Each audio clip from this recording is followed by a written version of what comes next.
Judson అన్న నిరుద్యోగుల సమస్యలపైన ఆమరణ నిరాదీక్ష కోసం ఇలాంటి 10 రోజులు ఆరోగ్యం క్షీణిస్తున్న ఈ ప్రభుత్వం అసలు స్పందించడం లేదు. మొన్న రేవంత్ రెడ్డి గారు మహబూబ్ నగర్ సభలో ఒక దళిత బిడ్డ కూర్చుంటాడా రేవంత్ రెడ్డి అన్నాడు కూర్చుంటాడని. మరి ఇలా మనకు సవాల్ ఇస్తుంది కేటీఆర్ గారికి, హరీష్ రావు గారికి. మరి వాళ్ళు కూర్చుంటే నేను సావు బతుకు తెలుసుకొని నిరుద్యోగులకు పోస్ట్ పోన్ చేయడం, పోస్టులు పెంచడం చేస్తున్నాను.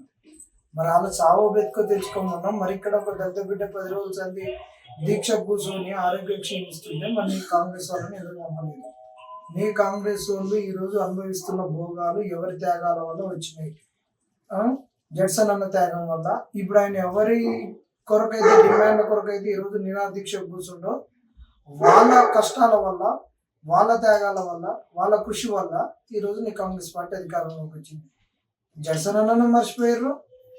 ఇప్పుడు ఆయన డిమాండ్ ఎవరి డిమాండ్ అయితే అనుకున్నాడో వాళ్ళను మర్చిపోయారు. కాబట్టి కాంగ్రెస్ అనేటటువంటిది ఇటు నిరుద్యోగులు ఇంత ధర్నాలు, రాస్తా రోగులు ఎన్ని చేసినా నిరుద్యోగులను పట్టించుకోవట్లే.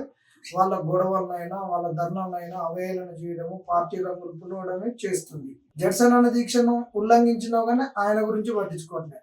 మమ్మల్ని ఆగం చేస్తున్నాం, అన్నని ఆగం చేస్తున్నాం, ఇది ఎవరిని పట్టించుకోడు. అందరం నిరుద్యోగులకు కూడా చెప్తున్నాం, ఈరోజు పట్టించుకోవట్లేదు. చాలా మంది చనిపోతామని మెసేజ్లు పెడుతున్నారు, సెల్ఫీ వీడియోలు తీసేసి మీడియాలుగా పంపుతున్నారు.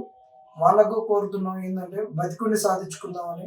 అన్న ఆరోగ్యం కూడా క్షీణిస్తుంది. అన్నను కూడా మనం అందరం కలిసిమెలిసిగా కలిసి ఉండి బతికుండి అందరం మన భవిష్యత్తు నిర్మించుకుందాం, భవిష్యత్తు బంగారు బాట తీసుకుందాం. ఈ పార్టీలు అనేవి శాశ్వతం కాదు. ఈ అహంకారం అనేది అసలు శాశ్వతం కాదు కదా. ఈ అహంకారం అనేది గిత్తత. వాళ్ళ అధికారమే కొద్ది క్షణాల పాటు నీటి మీద బుడగ లెక్క ఉండేది.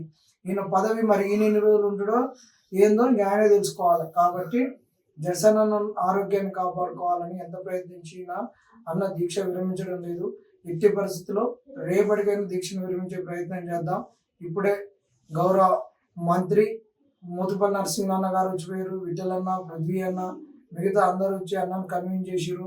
అసలు యాక్చువల్గా అన్న ఈరోజు దీక్ష విరమిస్తాడని మేము సంతోషపడ్డాం. ఎందుకంటే అన్న ఆరోగ్యం క్షీణిస్తుంది. అన్న మంచిగా ఈరోజు నుంచి మంచిగా ఇంత సాలిడ్ ఫుడ్ తీసుకుంటే తగ్గినటువంటి ఇమ్యునోగ్లోబులిన్స్ అయితే ఏంది, వైట్ బ్లడ్ సెల్స్ అయితే అన్ని పెరుగుతాయి అనుకున్నాం. కానీ దురదృష్టవశాత్తు అన్న మరి ఇంకా ఈ ప్రభుత్వం ఇట్లా చేసిందని ఇంకా అన్న అసలు ఏంది నిరుద్యోగులు ఏమైపోతారు అనేటటువంటి ఒక బాధలోనే ఉన్నారు.